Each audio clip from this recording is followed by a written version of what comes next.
হে দর্শক, history of রিভাতে স্বাগতম। তো গল্পে যাওয়ার আগে আমাদের এই যাত্রায় আপনিও সঙ্গী হন। দয়া করে চ্যানেলটি সাবস্ক্রাইব করুন এবং একটি লাইক দিয়ে আমাদের অনুপ্রাণিত করুন। আপনার মূল্যবান মন্তব্য আমাদের গল্পগুলোকে আরও সমৃদ্ধ করতে সাহায্য করবে। তাহলে দেরি কেন, চলুন ডুবে যাই আজকের ভালোবাসার গল্পের মায়ায়। এই জানোয়ারের বাচ্চা, তুই ভালো করেই জানিস যে আমার পেটে তিশানের সন্তান রয়েছে। তারপরেও তুই আমায় কেন বিয়ে করলি? বাসার ঘরে বউর মুখে এসব কথা শুনে যেন পুরো দুনিয়াদারি উল্টো পাল্টা হয়ে গেল আমার। অধরা তিশান তো তোমায় ভালোবাসে না, সে তোমায় ইউজ করে ছেড়ে দিয়েছে, তাই আমি তোমায় কুড়িয়ে নিয়েছি। জানোয়ার, একদম ফালতু কথা বলবি না তুই। তিশান আমায় ছুঁড়ে ফেলে দেয়নি। তুই হয়তো উল্টোপাল্টা কিছু বলেছিস তাকে, তাই সে আমায় ছেড়ে দিয়েছে।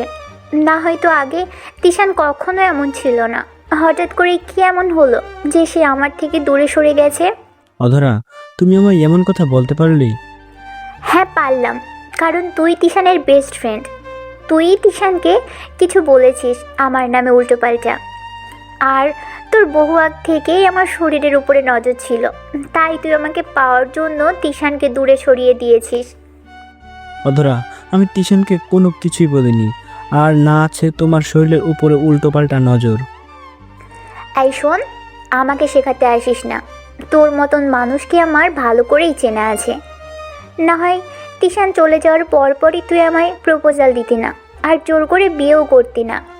অধরা, তোমায় প্রপোজাল দিয়েছিলাম তোমার পাশের ছায়ার মতন দাঁড়ানোর জন্য, কারণ তুমি অনেকটা ভেঙে পড়েছিলে। আর বাকি রইল জোর করে বিয়ে করার কথা, সেটা করেছি কারণ তোমার আর তোমার বাচ্চাকে যেন মানুষ কলঙ্কিত করতে না পারে, মানুষ যেন জানতে পারে এই বাচ্চার বাবার আসল পরিচয় রয়েছে। বাহ, কি দরদ আমার জন্য! এতই যদি দরদ হতো তাহলে তিশানের কাছে গিয়ে আমায় দিয়ে আসলি না কেন? হ্যাঁ, অনেক দরদ তোমার জন্য, কারণটা একদিন নিজেই জানতে পাবে। আর তিশানের কাছে দিয়ে আসি নাই কারণ সে তোমায় আর কখনো গ্রহণ করবে না। সে অনেকটা পরিবর্তন হয়ে গেছে, নানান রকমের মানুষের সাথে মেলামেশা করে, নানান রকম মেয়েদের সাথে রাত্রি কাটায়। সো তোমাকে আর দরকার কি? কোনোই দরকার নেই, তাই ছুঁড়ে ফেলে দিয়ে চলে গেছে। জানোয়ারের বাচ্চা, আমার তিশানের নামে কি বললি তুই? অবাক চোখে তাকিয়ে আছি অধরার দিকে। এই জানোয়ার, অনেক বলে ফেলেছিস আমার তিশানের নামে।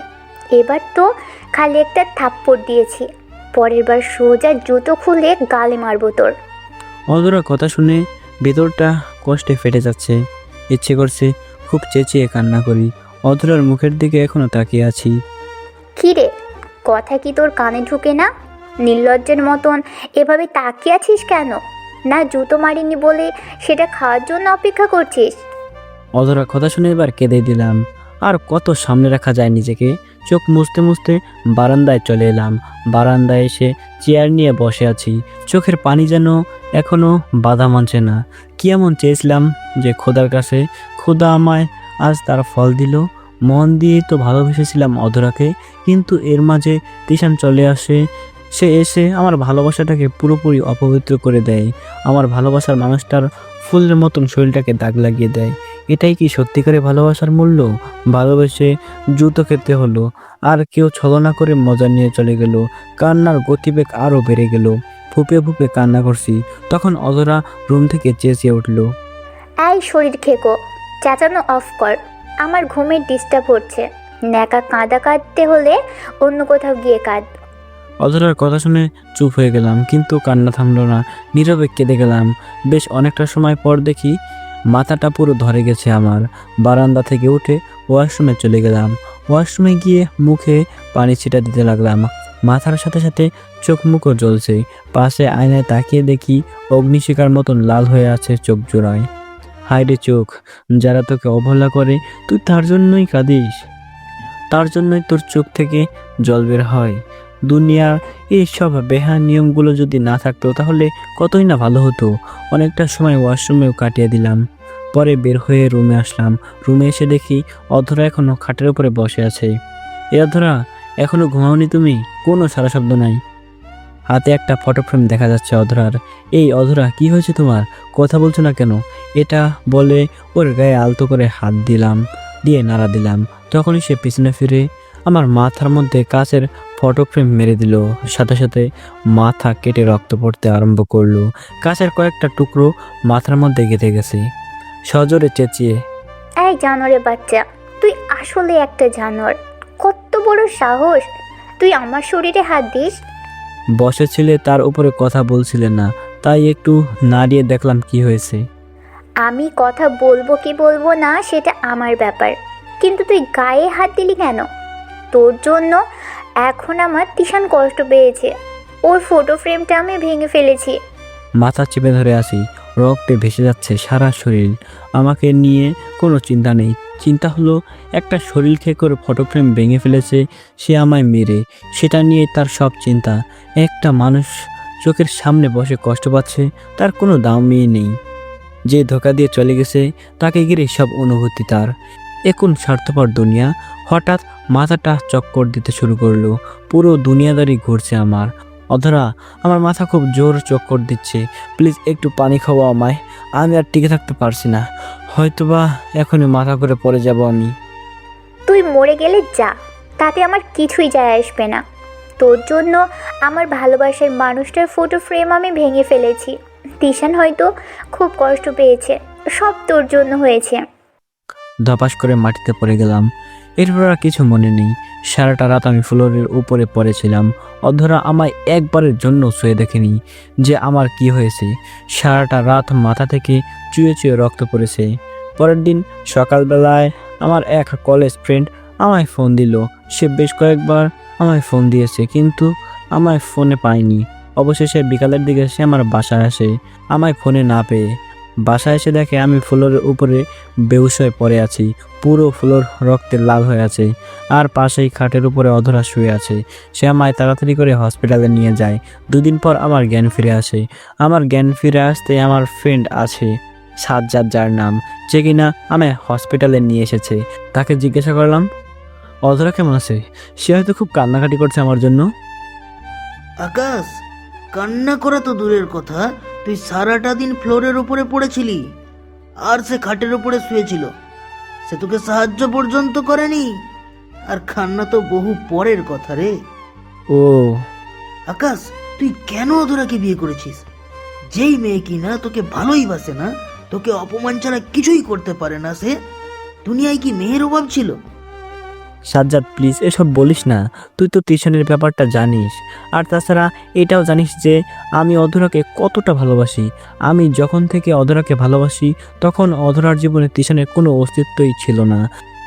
আমি যখন এ অধরাকে মনের কথা বলবো বলে ভেবেছি, তখনই তিশান অধরার জীবনে চলে আসে। তাই আমি সাইড কেটে সরে আসি। কিন্তু এখন তিশান তাকে ব্যবহার করে ছেড়ে দিয়ে চলে গেছে। অধরার গর্ভে তিশানের বাচ্চা, সে খুব একারে সাজ্জাদ। ওর মাথার উপরে একটা ছায়া দরকার, না হয় যে মানুষ ওকে আর ওর গর্ভের সন্তানকে বাজে বাজে কথা শোনাবে। আমি ওকে ভালোবাসি, লোকের কথা শুনতে দেই কি করে, তাই আমি ওকে বিয়ে করে নিয়েছি ওর বাসায় বলে। আকাশ, বিশ্বাস কর, আমার জীবনের সর্বশ্রেষ্ঠ মানুষ বলতে গেলে আমি তোকেই দেখেছি, যার কাছে শরীরের কোনো মাইনেই রাখে না। অপবিত্র নারীকেও সে ভালোবেসে আপন করতে পারে। আমি অধরাকে নিজের জীবনের চাইতে বেশি ভালোবাসি। সে যদি হাজার পুরুষ টপকেও আমার জীবনে আসে, তাও আমি গ্রহণ করে নেব। তার শরীরের দিকে তখনও আমি একটা আঙ্গুল তুলব না। কিন্তু সে যে তোকে মৃত্যুর মুখে ঠেলে দিয়েছে। আজ আমি যদি না যেতাম তাহলে তোর কি হাল হতো বলতো? সাজ্জাদ, অধরা না বুঝে এমনটা করেছে, প্লিজ ওকে নিয়ে কিছু বলিস না। আকাশ, আমি কিছুই বলছি না, তবে অনেক কিছুই অগ্রিম চোখে ভাসছে আমার। তুই লিখে নে, অধরা খুব বড় রকমের প্রশ্ন। আর সেদিন তোকে সে কাছে পাওয়ার জন্য নিজের জীবনের মায়া পর্যন্ত করবে না, পাগলের মতো কান্না করবে এই আকাশের জন্য। সাজ্জাদ, প্লিজ দোস্ত, মেয়েটা কখনো কষ্ট পাক সেটা আমি চাই না। আকাশ, উপরওয়ালা বলতে কেউ একজন আছে, তিনি সব কিছুই দেখেন। একতরফা কষ্ট তিনি কাউকেই দেন না রে। সো মিলিয়ে নিস আমার কথাটা। সাজ্জাদের কথা শুনে চুপ করে আছি, কারণ আমিও জানি যে অধরা একদিন না একদিন ঠিক আমায় ভালোবাসবে। একদিন না একদিন সে আমার জন্য প্রচুর কান্না করবে আর চোখের পানি ছাড়াবে। আল্লাহ না করুক, তবে সেদিন হয়তো আমি আর দুনিয়ায় থাকবো না। সেদিন হাজার কান্না করেও আমাকে সে আর পাবে না। সেদিন আমি হয়তো তার জীবন থেকে চিরতরে হারিয়ে যাব। আকাশ, বাস্তবতাটা তুইও জানিস, আমিও জানি। তুই চুপ করে থাকলে সেটা দমে যাবে না। যেদিন তিশানের সম্পর্কে সে জানবে, সেদিন সে নিজেই তোর জন্য কেঁদে কেঁদে মারিয়া হয়ে যাবে। Sajjad please stop. আমার অধরার চোখ থেকে এক ফোঁটা পানিও পড়তে দেব না। দরকার হয় জীবনের শেষ নিঃশ্বাসে আমি তাকে নিয়ে নিব, তাও তাকে কাঁদতে দেব না আমি। আর তাকে এখন বিয়ে তো করেছি আমি, সো তাকে ভালোবাসা দিয়ে আগলে নিব। আশা করি সে আমার ভালোবাসা পেলে পাল্টে যাবে, আর না পাল্টালেও আমি তাকে পাল্টে নিব। চুপ থাকতে পারলাম না। শোন, লিখে নিস তুই। যেই মেয়ে তোর মৃত্যুর জন্য অপেক্ষা করে, যেই মেয়েকে চোখের সামনে রেখে মৃত্যু যন্ত্রণা ভোগ করেছিস, আর সে তোর দিকে ফিরেও তাকায়নি, সেই মেয়ে কখনোই পাল্টাবে না। আর পাল্টালেও সেটা সময়ের থেকে অনেক পরে, যেদিন তুই তার জীবন থেকে বহুদূরে হারিয়ে যাবি। আর সেদিন সে তোর জীবনে আসার জন্য পাগলের মতো কান্নাকাটি করবে। সাজ্জাদ, তুই এতটা বিশ্বাসের সাথে কথাটা কি করে বলছিস? আমি না হয় ভালোবাসি তাই পজিটিভে নিয়েছি, কিন্তু তোর এর ধারণা কি করে হলো? কারণ আকাশ দেখ, আমি জানি তুই কোনোদিন তিশানের অপকর্মতার সামনে প্রকাশ করবি না, কারণ আমি তোকে ভালো করেই চিনি। আর সে ততদিনই এই তিশানের প্রতি দুর্বল থাকবে যতদিন না সে তিশানের সম্পর্কে জানবে। সো এটা কোনোদিনই হবার নয়। তাও আমি চেষ্টা করব ভালোবাসা দিয়ে আগলে রাখবো, ভালোবাসা দিয়ে তাকে নিজের করার চেষ্টা করব, তারপরেরটা খোদার হাতে। হ্যাঁ, দেখ কতটুকু কি পারিস। আচ্ছা, আমি একটু আসছি, তুই শুয়ে থাক। সাজ্জাদ চলে গেল কি একটা জরুরি কাজের জন্য। আমি জানি অধরা হয়তো কোনো দিনও আমায় ভালোবাসবে না, কোনো দিনও হয়তো সে আমার ভালোবাসা উপলব্ধি করতে পারবে না। আমি হয়তো পজিটিভ ধারণা নিয়ে বসে আছি, তবে হ্যাঁ, হোপ এটা করি যে একদিন না একদিন তার ভিতরে নাড়া দেবে। একদিন না একদিন মনের ভিতরে ভূমিকম্প হবে তার। সেদিন তার মনের মধ্যে আকাশ নামের পিলারটা খুব শক্ত করে গেড়ে যাবে। সেদিন বজ্রপাতের ন্যায় গর্জন করে চেঁচিয়ে কাঁদলেও আমায় আর খুঁজে পাবে না। অন্যদিকে অধরা জানোয়ারটা হয়তো মরে গেছে, আর যদি বেঁচেও যায় তাও আমি তাকে মেরে ফেলবো। আমার তিশানকে আমার কাছ থেকে দূরে সরিয়েছে এই জানোয়ারের বাচ্চা। এই জানোয়ারটাই আমার জীবনের সবচাইতে বড় কাটা এখন। তাকে জীবন থেকে সরাতে পারলেই আমাকে আর তিশানকে এক হওয়া থেকে কেউ আটকাতে পারবে না। অধরা কোনো আইডিয়াই নেই যে সে কাকে মারতে চাইছে। যে তার জীবন বাঁচাতে চাইছে তাকেই সে মারতে চলেছে, আর যে নরপিশাচ তার জীবন নরক বানিয়ে বানিয়ে দিয়েছে তাকেই সে আপন করতে চাইছে। সে হয়তো জানেও না যে তার জীবনের কঠিন একটা মোড় তার জন্য অপেক্ষা করছে। 3 দিনের মাথায় আমার রিলিজ করিয়ে নিয়ে বাসার উদ্দেশ্যে রওনা হয় সাজ্জাদ। অধরার জন্য খুব টেনশন হচ্ছিল, মেয়েটা কিভাবে থেকেছে 3টা দিন একা একা, খাওয়া দাওয়া ঠিক মতো করেছে কিনা কে জানে। তবে আমি সাজ্জাদকে দেখাশোনা করতে বলেছিলাম অধরা হয়তো বাসায় গেলে আমাকে সরি বলবে, আমার কাছে হয়তো মাপ চাইবে, কিন্তু আমি তাকে মাপ চাইতে দিব না, বুকে জড়িয়ে নিব। সাজ্জাদ আমায় বাসায় দেখতে পেলে হয়তো অধরা খুবই খুশি হবে। বাসায় পৌঁছে গেলাম, গাড়ি থেকে নামতে দেখি অধরা দরজায় দাঁড়িয়ে আছে। অধরাকে দেখে মনটা খুশি হয়ে গেল, হয়তো সে খুব কষ্ট পেয়েছে আমায় আঘাত করে, তবে আমি সবটাই ভুলে গেছি। অধরা আর তার পেটের বাচ্চাটাকে নিয়েই আমার সব চিন্তা। গাড়ি থেকে নেমে সাজ্জাদ আমায় বাসার ভেতরে দিয়ে এলো, কিন্তু অবাক করা বিষয়, অধরা আমার সাথে একটা কথা বলল না। হয়তো তার কৃতকর্মের জন্য সে লজ্জিত, তাই হয়তো কথা বলার মতন সাহস করতে পারছে না। আকাশ, আমি চললাম রে, আমার অনেক কাজ জমা হয়েছে, পরে এসে তোর খোঁজ নিয়ে যাবো না। আচ্ছা যা, আর শোন, ধন্যবাদ। তোর মতন বন্ধু থাকলে জীবনে অন্য কিছুর প্রয়োজন পড়বে না।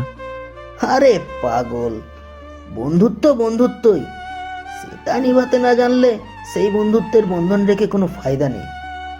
একজন আরেকজনের পাশে দাঁড়াতে না পারলে সেটা কিসের বন্ধুত্ব? সো ধন্যবাদ দিয়ে আমাকে লজ্জা দিস না রে। আচ্ছা যা, অনেক সময় নষ্ট হয়েছে তোর, এবার গিয়ে কাজগুলো সামলা।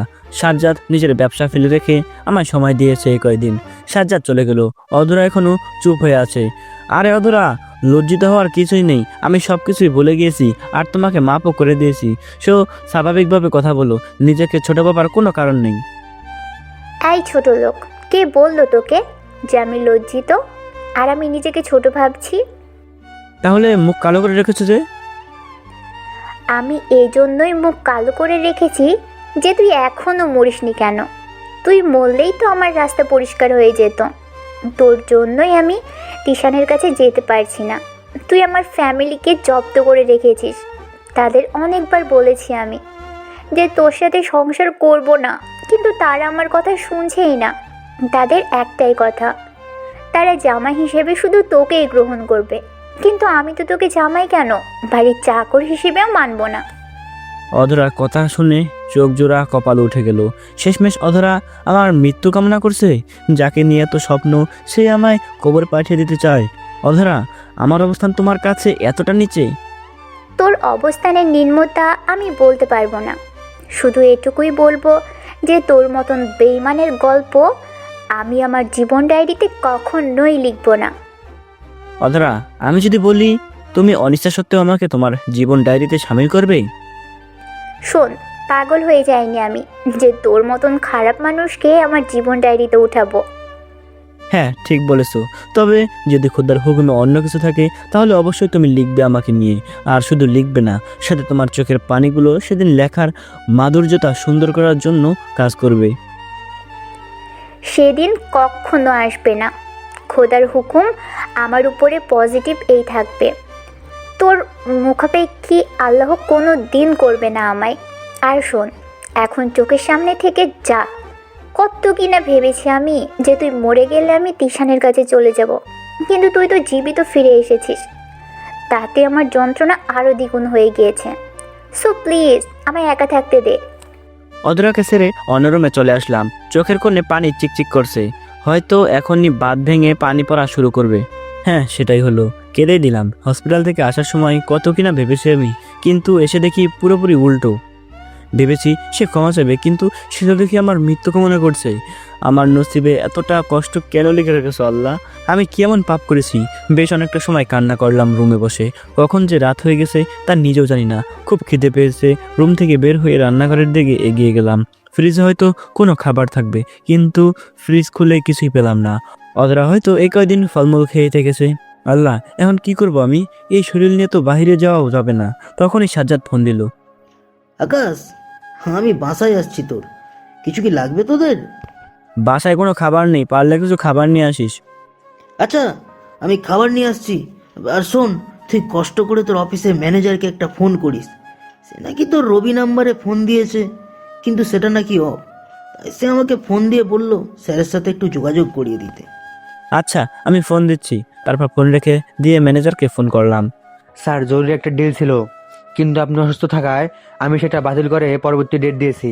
কিন্তু তিনারা উঠে পড়ে লেগেছেন ডিল করার জন্য। কি করবো এখন স্যার? তুমি পুরোটা হ্যান্ডেল করে নাও, আর আমার পরিবর্তে তুমি ডিলটা করো। ঠিক আছে স্যার। ম্যানেজারের সাথে কথা বলা শেষ করে সাজ্জাদের জন্য অপেক্ষা করছি। সে আসতে আর কত সময় লাগবে কে জানে। তবে আসুন এত সময়ে পরিচয়টা দিয়ে দেই। আমি আকাশ, সেটা তো আর বলতে হবে না। পড়ালেখা শেষ করে ছোট্টখাটো একটা বিজনেস স্টার্ট করেছি। আর পরিবার বলতে তেমন কেউ নেই। গ্রামের বাড়িতে বুড়ো মা আছেন খালি। খালারা তিনার দেখাশোনা করেন। বাকি সমস্ত কিছু গল্পের সাথে থাকলেই জেনে যাবেন। দরজায় বেল বাজছে, তার মানে সাজ্জাদ এসে পড়েছে। দরজা খুলে দেখি সাজ্জাদ। আয় ভেতরে আয়। তো বল, শরীরের কি অবস্থা? এই তো ভালোই। অধরার কি অবস্থা? তা জানি না, সে রুম আটকে বসে আছে। আকাশ, তোকে আমি একটা কথা বলি। তোর এই ভুল ডিসিশন হয়তো তোর জীবনের কাল হয়ে দাঁড়াবে। মোটামুটি ভালোই ব্যবসা বাণিজ্য করিস, টাকা পয়সা অধিক না থাকলেও মোটামুটি আছে। সেই দিক থেকে তুই মোটামুটি ভালো মেয়েকেই বিয়ে করতে পারতি, কিন্তু তুই তা না করে তিসান কুকুরের বাচ্চার ইউজ করা মেয়েকে বিয়ে করলি। কিন্তু সেই মেয়েও তোকে অবহেলা করছে। সাজ্জাদ, আমার কপাল পোড়া, তাছাড়া কিছুই না। আর অধরাকে আমি ভালোবাসি, তাই তাকে বিয়ে করেছি। এর জন্য যদি কোনো শাস্তি পেতে হয় তাহলে আমি পাবো, তাতে আমার কোনো আপত্তি নেই। আকাশ, তুই তার ভালোবাসায় অন্ধ হয়ে গেছিস রে। তোকে যতই বলি না কেন, তোর কোনো কথাই এখন গায়ে লাগবে না। ওই যে বাংলা একটা প্রবাদ আছে না, समझदार को इशारा ही काफी है और बेवकूफ को ठिसारा भी दो तो भी कुछ भी फर्क नहीं पड़ता। তুই আসলে বেকুব হয়ে গেছিস। হয়তো বা, তবে আমি তার মাঝেই ভালোবাসা খুঁজে নিব। আচ্ছা আচ্ছা, বাদ দে এখন। এই নে ধর, খাবার আনছি, খাবারগুলো প্লেটে বেড়ে খেয়ে নে। সাজ্জাদের আনা খাবারগুলো প্লেটে বেড়ে খেয়ে নিলাম। খেয়ে দিয়ে পরে খাবারের কিছুটা অংশ টেবিলের উপরে রেখে দিয়েছি অধরার জন্য। তারপরে সাজ্জাদের সাথে অনেকটা সময় আড্ডা দিলাম। পরে সে চলে গেল। আমিও রুমে যেতে ধরলাম, তখনই মনে পড়লো অধরার কথা। সে কিছু খায়নি, এদিকে খাবারও ঠান্ডা হয়ে যাচ্ছে। না, গিয়ে মেয়েটাকে ডাক দিয়ে খাওয়ার জন্য। অধরার রুমের সামনে গিয়ে অধরা দরজা খুলো। কেন, কি দরকার? তোমার জন্য খাবার এনেছি, খেয়ে নাও খাবারগুলো। আমি খাবো না, তোর খাবার তুই খা। প্লিজ অধরা, দরজা খুলো। তোমার এখন টাইমলি খাওয়া উচিত। কোনো ধরনের অবহেলা করলে আমাদের বাচ্চার প্রবলেম হবে। তখনই অধরা দরজা খুলে বেরিয়ে এলো। এই, তুই কি বললি? আমাদের বাচ্চা মানে? তোমার আর আমার আর কি? জানোয়ার, একদম মুখ সামলে কথা বলবি। তোর মতো ছোট লোকের বাচ্চা আমি পেটে কোনো দিন গ্রহণ করব না। এই বাচ্চা শুধু আমার আর তিশানের, সো কখনো নিজের বাচ্চা দাবি করতে আসবি না। আচ্ছা, করব না, কিন্তু এবার গিয়ে খেয়ে নাও। আচ্ছা, খেয়ে নিচ্ছি, কিন্তু তুই আমার পাশে একটু বসে থাকিস। খাওয়া শেষ করে তোর সাথে কিছু কথা আছে। আচ্ছা। অধরার পাশে বসে আছি, সে খাবার খাচ্ছে। একদম বাচ্চা মেয়ের মতন ছড়িয়ে ছিটিয়ে খাবার খাচ্ছে। খাওয়া থেকে বেশি বরবাদ করছে। ইচ্ছে করছে ওকে নিজ হাতে খাইয়ে দেই, কিন্তু সে অধিকার তো আমায় অধরা দেয়নি। একটু পর অধরা খাওয়া শেষ হলো। চল আমার সাথে রুমে চল। আচ্ছা। অধরার পিছনে পিছনে রুমে গেলাম। সে আমায় রুমে নিয়ে গিয়ে ধাক্কা দিয়ে খাটের উপরে ফেলে দিল। তারপর সে আমার উপরে ঝাঁপিয়ে পড়ে দস্তাদস্তি আরম্ভ করলো। অধরা, কি করছো কি? তুই তো আমার শরীরের জন্যই বিয়ে করেছিস, তাই শরীর সঁপে দিচ্ছি তোকে। তারপরেও প্লিজ তুই আমায় তিশানের কাছে দিয়ে আয়। আর যাই হোক, তোর যা ইচ্ছে তাই কর আমার শরীরের সাথে, আমি কিছুই বলবো না, কিন্তু প্লিজ আমার তিশানকে চাই। অধরার কাণ্ড দেখে যেন পুরো পায়ের নিচ থেকে মাটি সরে গেল, এরকম অবস্থা। কি রে, নে আমার শরীর নিজের আয়ত্তে নে। কি করব মাথায় কাজ করছে না, কিন্তু অধরা ফুলের মতন শরীরটাকে আমি স্পর্শ করব না, তাই তাকে সরিয়ে দিয়ে বিছানা থেকে উঠে গেলাম। কি রে, উঠে গেলি যে? শরীর চাই না তোর? অধরা, একটা কথা মাথায় রেখো, আমি শরীরকে কন্যা। যদি শরীরের প্রতি এতটাই লোভ থাকতো তাহলে পতিতালয়ে দৌড় দিতাম, কারণ এই শহরে পতিতালয়ের অভাব নেই। 300 টাকা খরচ করে পতিতালয়ে গেলেই আমার শারীরিক চাহিদা পূরণ হয়ে যাবে, কিন্তু আমি তা করিনি। আমি তোমায় সহিপন্থায় বিয়ে করেছি, তোমায় স্ত্রীর মর্যাদা দিতে চাই, তাই তোমায় বিয়ে করেছি। আমি তোমায় সহিপন্থায় বিয়ে করেছি, তোমায় স্ত্রীর মর্যাদা দিতে চাই, তাই তোমায় বিয়ে করেছি। আর তোমার গর্ভের যে বাচ্চাটা আছে না, সে যেন জারজ নামে আখ্যায়িত না হয়, তাই তোমায় বিয়ে করেছি।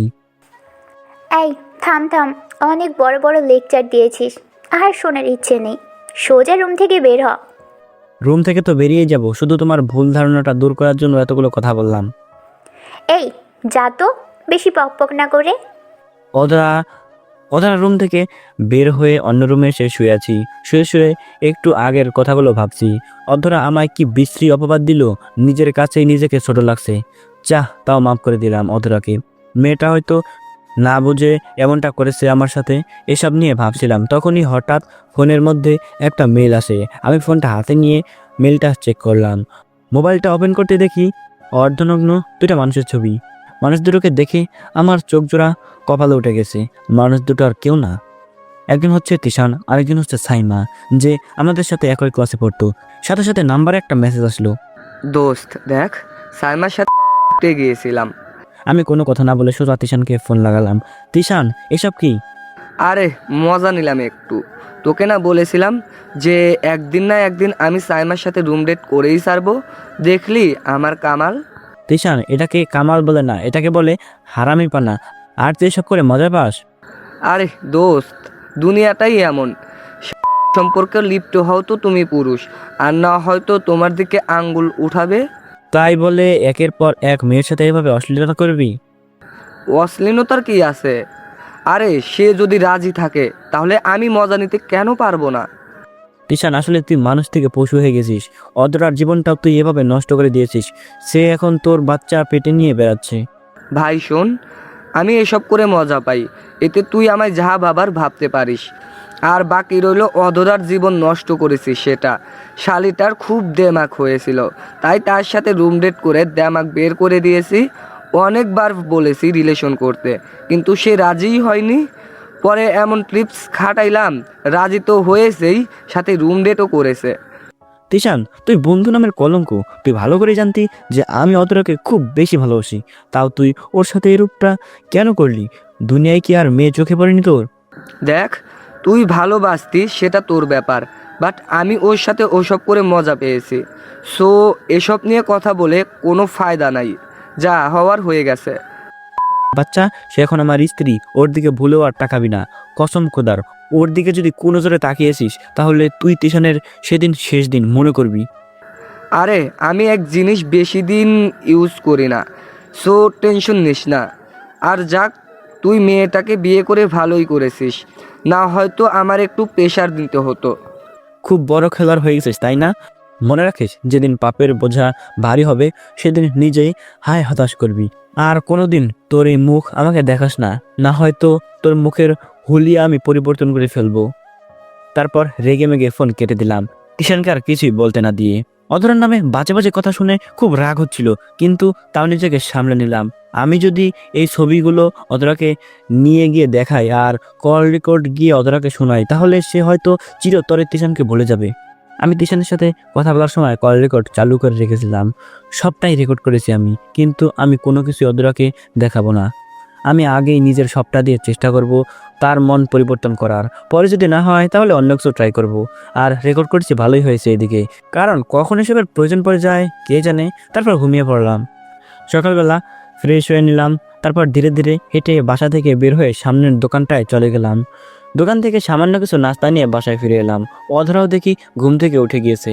অধরা, ঘুম কেমন হলো তোমার? তোর না জানলেও চলবে। অধরা, এমন করো কেন? বেশি কিছু তো আর করিনি, সামান্য একটা কথাই না জিজ্ঞাসা করেছি। আকাশ প্লিজ, তোর সাথে আমার কোনো কথা বলার ইচ্ছা নাই। তুই তোর মতন থাক, আমাকে আমার মতন থাকতে দে। আর কিছুই বললাম না, সে ওয়াশরুমে চলে গেল।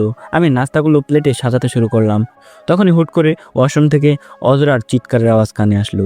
দৌড়ে ওয়াশরুমে চলে গেলাম। ওয়াশরুমে গিয়ে দেখি অধরা ফ্লোরের উপরে বেহুশ হয়ে পড়েছে। অধরার অবস্থা দেখে কলিজায় মোচড় দিয়ে উঠলো। সাথে সাথে অধরাকে কোলে তুলে নিলাম। কোলে তুলে নিয়ে এনে বিছানায় শুয়ে দিলাম। মনের ভিতরে যেন খুব জোর তুফান বইছে। সাথে সাথে পরিচিত ডাক্তারকে ফোন করে বাসায় আসতে বললাম। আকাশ ভাই, টেনশনের কিছু নেই, পেশেন্ট জাস্ট বেহুশ হয়ে গিয়েছে, খারাপ কিছু ঘটেনি পেশেন্টের সাথে। যাক, আল্লাহ বাঁচিয়েছে। আমি তো ওর গর্ভের সন্তানের কথা ভাবছিলাম। আমি ইনজেকশন দিয়ে দিয়েছি, কিছু সময়ের মধ্যে জ্ঞান ফিরে আসবে। জ্ঞান ফিরে আসলে সাথে সাথে কিছু ভালো মন্দ খাইয়ে এই ওষুধগুলো খাইয়ে দিবেন। ব্যাগ থেকে কিছু মেডিসিন বের করে আমাকে দেয়। আচ্ছা ঠিক আছে ডক্টর। আচ্ছা আকাশ ভাই, একটা কথা জিজ্ঞেস করি আপনাকে। জি করুন। পেশেন্ট আপনার কি হয়? আমার ওয়াইফ। হ, এবার আমি চলি, ভালো মতো দেখাশোনা করবেন রোগীর। জি। ডক্টর চলে গেলেন। আমি অধরার পাশে বসে আছি। বসে বসে ওর মাথায় হাত বুলিয়ে দিচ্ছি। খুব কান্না পাচ্ছে অধরার এই অবস্থা দেখে। আমি এমন এক হতভাগা স্বামী যে কিনা স্ত্রী প্রেগনেন্ট থাকা সত্ত্বেও তার কেয়ার করতে পারি না। অধরা, তুমি কবে আমায় সেই অধিকারটুকু দিবে? কবে আমায় পরিপূর্ণ স্বামী হিসেবে গ্রহণ করে নেবে? আমার যে আর তর্স হয়েছে না। মনে মনে এসব নিয়ে চিন্তা করছিলাম, তখনই অধরা নড়ে উঠল। অধরা, কেমন লাগছে এখন তোমার? আমার যেমন লাগার লাগবে, কিন্তু তুই আগে এটা বল যে তুই আমার এত কাছে কি করছিস? আমার সাথে খারাপ কিছু করেছিস তাই না? না অধরা, তুমি বেহুশ হয়ে যাওয়ায় খাটে নিয়ে এসেছি, আর ডক্টর বলে গেছে তোমার কাছে থাকতে। এই জানোয়ার, মিথ্যা কম বল। তোর হাত কেন আমার শরীরে? তুই কি আমাকে পাগল পেয়েছিস? হ্যাঁ, আমি কি কিছুই বুঝি না? অধরা, উপরওয়ালার শপথ করে বলছি, আমি তোমার ফুলের মতন শরীরটাকে খারাপ নজরে একটা টোকাও দেয়নি। হয়েছে, থাম। নিজেকে আর নির্দোষ প্রমাণ করতে হবে না। আমি জানি তোর চরিত্র সম্পর্কে। সো প্লিজ বক বক না করে চোখের সামনে থেকে বের হ। আচ্ছা, আমি সরে যাচ্ছি, কিন্তু ডক্টর বলে গেছে তোমার জ্ঞান ফিরলে ভালো মন্দ কিছু খাইয়ে এই ওষুধগুলো খাইয়ে দিতে। আমি কিছু খাবো না, তুই আমার চোখের সামনে থেকে যা। অধরা, তোমার বাচ্চার জন্য হলো প্লিজ কিছু খেয়ে নাও। এই জানোয়ার, আমায় একদম ফোর্স করতে আসবি না। যা, গিয়ে নিজের কাজ কর। আমার বাচ্চা নিয়ে তোর এত চিন্তা করতে হবে না। আমার বাচ্চা আমিই সামলে নিব। না, মেয়েটাকে দেখি নরম করে কথা বললেই ঘাড়ে চেপে বসে। এবার রাগ উঠে গেল। আমাকে কথা শোনাতে না হয় কমতি রাখিস না, কিন্তু বাচ্চার বিষয় নিয়ে তো আমি অবহেলা হতে দিব না। কি সমস্যা তোর? তোকে না যেতে বললাম। এই তুই চুপ, একটা কথা বলবি না। এখন যদি আর একটা কথা বলিস তো থাপড়ে গাল লাল করে দেবো। অনেক হয়েছে তোর বড় বড় কথা। শান্ত হয়ে থাকি বলে ভাবিস না যে আমি দুর্বল। সো এখন চুপচাপ খাবার খাবি। না, আমি খাবো না। মেজাজ খারাপ করিস না অধরা, আমি যেটা বলেছি সেটাই। দেখবো তুই কেমনে খাবার না খাস, জোর করে তোকে খাওয়াবো। খাবি না আবার? খাবার তুই খাবি তো তোর ঘাড়েও খাবে। এটা বলে উঠে গিয়ে খাবার নিয়ে আসলাম, তারপর জোর করে অধরাকে খাইয়ে দিলাম। মেয়েটা অনেক জেদ করেছিল খাবে না বলে, ওকে ভয় দেখিয়ে খাবার খাইয়েছি, যে সে যদি খাবার না খায় ওর সাথে উল্টোপাল্টা করে বসবো আমি। এই কথা শুনে লক্ষ্মী মেয়ের মতন খাবার খেয়ে নেয়। অধরাকে খাবার খাইয়ে দিয়ে ওষুধগুলো খাইয়ে দিলাম। এই যে আমি আম্মুর কাছে চলে যাব। তুই অনেক খারাপ একটা লোক, আমার সাথে জোর করিস সব সময়। আম্মুর কাছে কেন? এখানে কি ভালো লাগছে না? না, তোর সাথে আর এক মুহূর্তও থাকতে ইচ্ছে করছে না। আমি বাড়ি যাব। না, এখন বাড়ি যাওয়া চলবে না।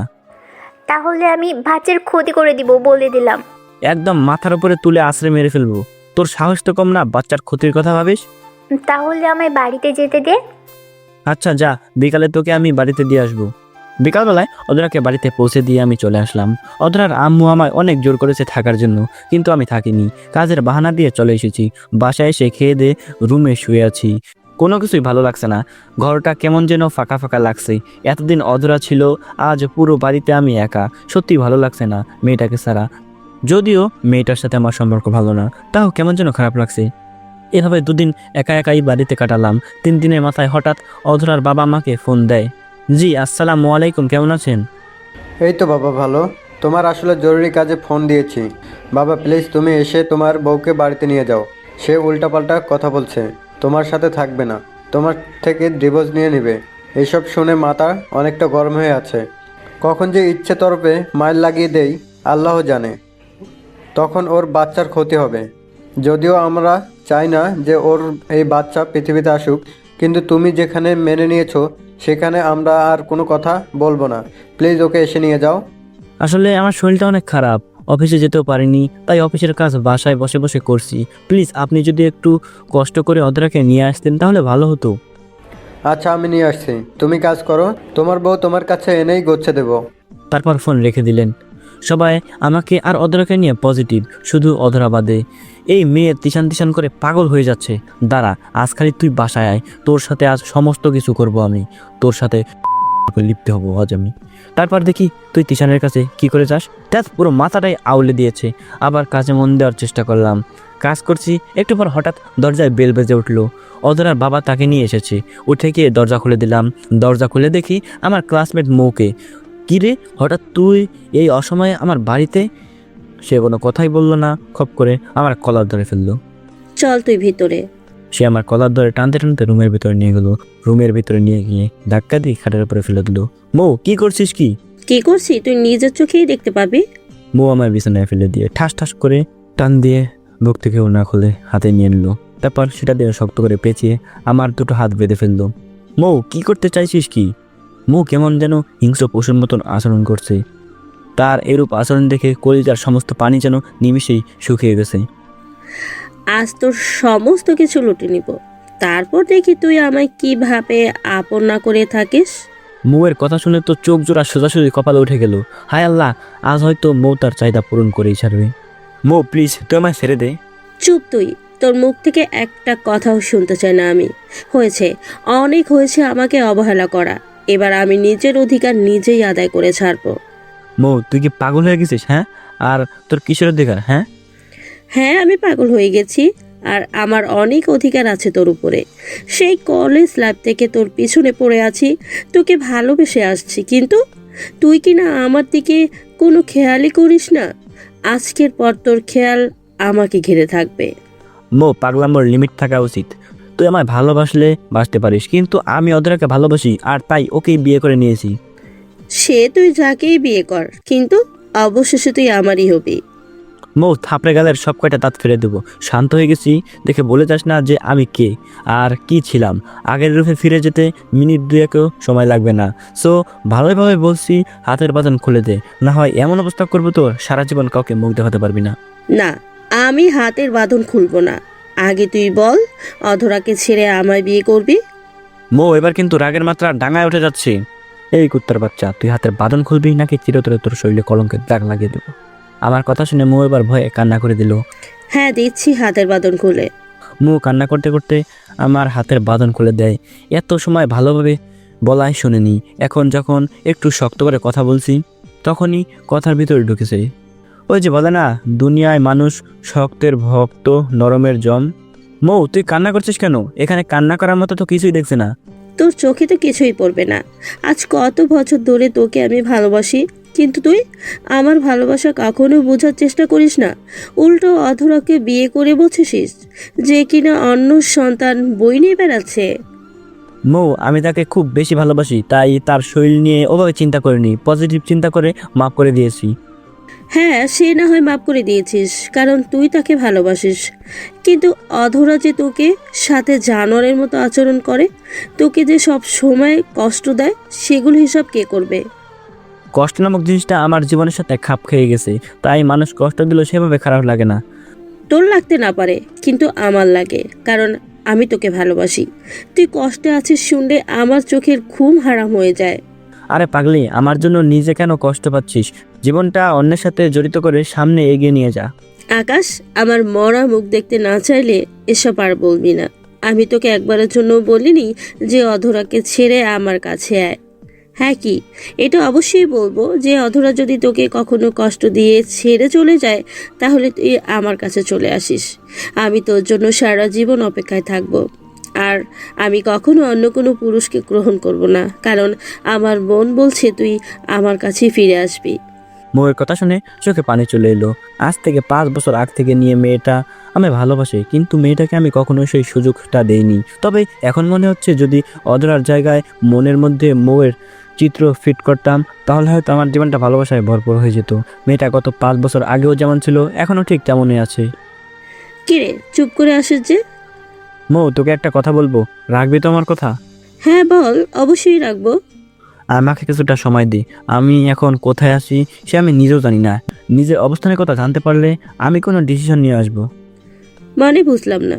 মানে হলো, আমি কিছুটা সময় চাই ভাবার জন্য, কারণ অজরাকে নিয়ে আমার ভবিষ্যৎ জীবন উজ্জ্বল দেখতে পাচ্ছি না।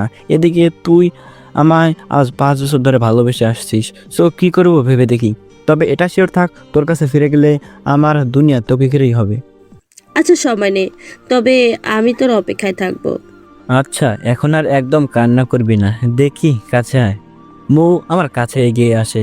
মৌয়ের চোখে পানিগুলো নিজ হাতে মুছে দিলাম। তারপর ওর হাত থেকে ওড়নাটা নিয়ে ওর গলায় পরিয়ে দিলাম। মেয়েটা কেমন অসহায়ের মতন তাকিয়ে আছে আমার দিকে। ওর অসহায়ত্ব চেহারাটা দেখে মুহূর্তের জন্য ভুলেই গেলাম সব কিছু।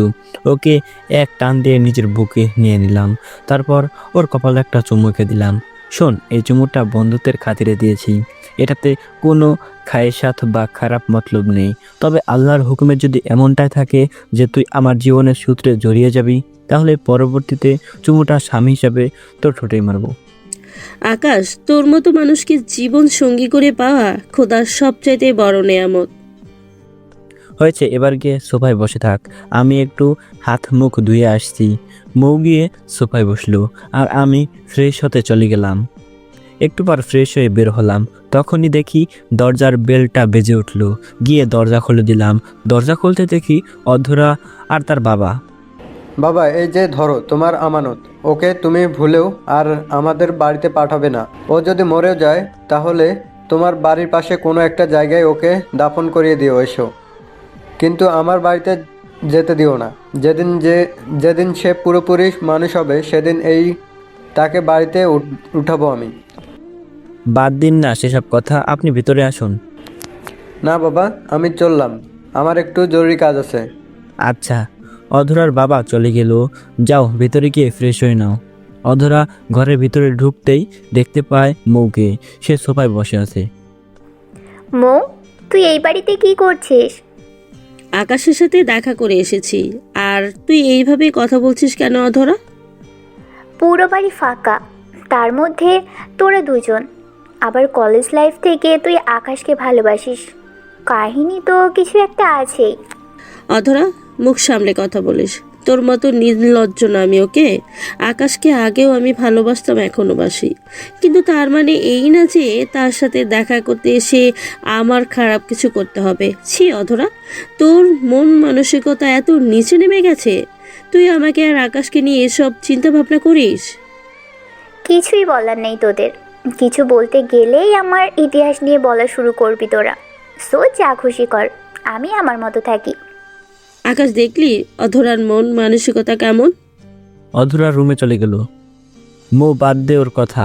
আচ্ছা, একটা সত্যি কথা বলতো, তুই কি আজ আমার সাথে খারাপ কিছু করার মতলব নিয়ে এসেছিলি? না, কিন্তু মুহূর্তের জন্যই আমি পাগল হয়ে গিয়েছিলাম। মাথায় কেমন যেন অদ্ভুত ধরনের একটা ভূত চেপে বসেছিল, যে তোকে যদি শরীর দিয়ে দিই তাহলে হয়তো তুই আমাকে আপন করে নিবি। কিন্তু পরক্ষণেই হুঁশ ফিরে আসে আমার তোর কথায়, যে আমি যা করতে চাইছিলাম তার সবটাই ভুল। কারণ শরীর দিয়ে ভালোবাসা প্রমাণ করে পতিতারা। যাদের দেহের কোনো দাম নেই তারাই শরীর দিয়ে ভালোবাসা প্রমাণ করে। সো কিছু মনে করিস না প্লিজ। মো, তোর জন্য খুব আফসোস হচ্ছে রে। খোদা কেন মনের মধ্যে অধরার বললে তোর জন্য ভালোবাসার বীজ বুনে দিল না? না হয়তো তোকে নিয়ে আজ আমি খুব সুখী হতাম। উপরওয়ালার হুকুম হয় এটাই, হয়তো হয়তো ভালো কিছু লেখা আছে কপালে, তাই বান্দাকে পরীক্ষা করে নিচ্ছে। হ্যাঁ, তাই হবে হয়তো। আচ্ছা আকাশ, এবার আমাদের যাওয়া উচিত। অনেকটা সময় হয়ে গিয়েছে আমি এখানে এসেছি। এখন বাসা না গেলে মা খুব টেনশন করবে। আচ্ছা ঠিক আছে, কিন্তু খাওয়া দাওয়া করে যা।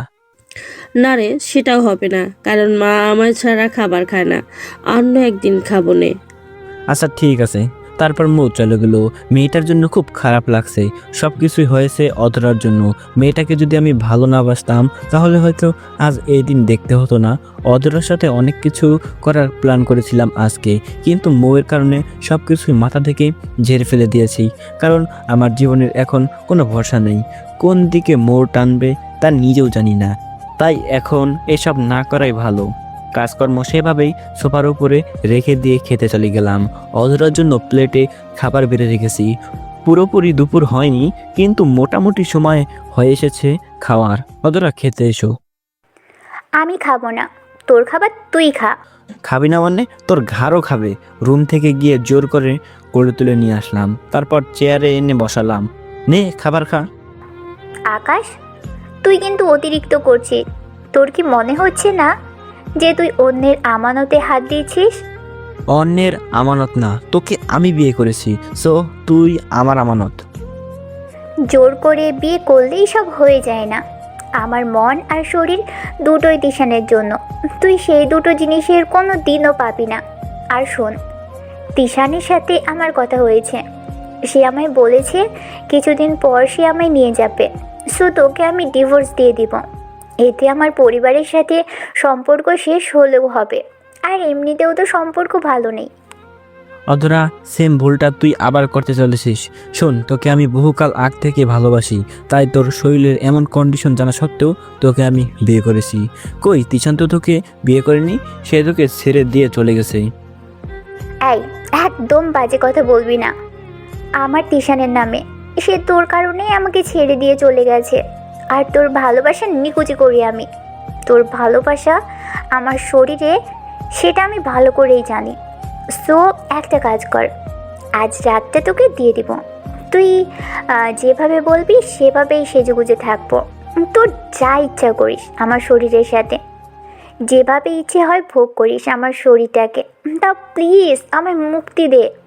অধরার কথা শুনে মাথার রক্ত পুরা গরম হয়ে গেল। শরীরের সমস্ত শক্তি দিয়ে অধরার গালে মধ্যে চর বসিয়ে দিলাম।